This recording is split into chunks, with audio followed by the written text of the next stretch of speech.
Okay, so this is the Google Health app here in the top left-hand corner there. If you want to sync your phone, just your phone, just got to push that little cell phone kind of watch icon there.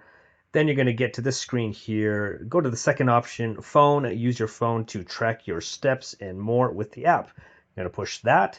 And then once that happens there's going to be kind of some additional information here. It's going to show you how it works here in a nutshell. Track your metrics like steps, distance, and calories using your phone. So there'll be some additional information here, how it works, and then it's going to be talking about data and stuff like that. And then eventually at the very bottom, you're going to be getting the no thanks or agree. That's up to you. You could choose what you'd like. In this case, I chose to agree. So I pushed that eventually. And then you will eventually get to the next screen here. Allow Google Health to push notifications, and then not allow, allow. Okay, great. So I chose allow, and then now I'm going to go to the top left-hand corner just to double check it there with that cell phone kind of watch icon there. Push that, and at the very top, I see phone sync just now. Push that. And then from here, we've got sync just now, and this is kind of what it looks like here if it's synced all ready to go with your phone.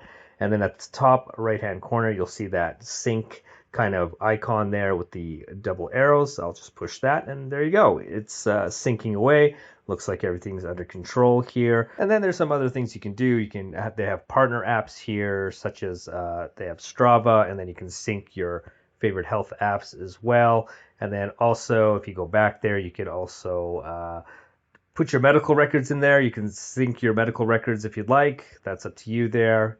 If I kick back again, now we're at the main screen there. Let's push on the steps button. Let's see what happens here. So here's what it looks like here. You've got day, week, month, 3 months, and then year.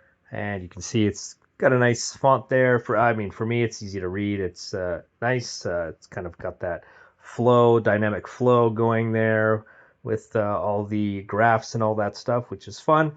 And then we'll click back out of here, and then we'll go to distance. Same kind of thing there. You've got the day, week, month, 3 months, and year.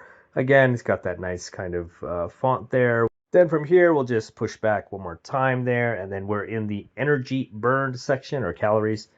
And then here's the display. Here's what it looks like again. And then finally, we'll get to the exercise. We've got week, month, and then 0 of 7, and then 0 of 31 for the month side. And then if you'd like, you could log stuff manually here: activity, body fat, food, glucose, hydration, sleep, temperature. So these are the things you can manually add. And then you could also have custom workouts. And this area is pretty in depth here. If you click build workout, it's a very long list. You can add exercises, and then it just goes on and on and on. Finally, back to the main screen, and yeah, that should do it.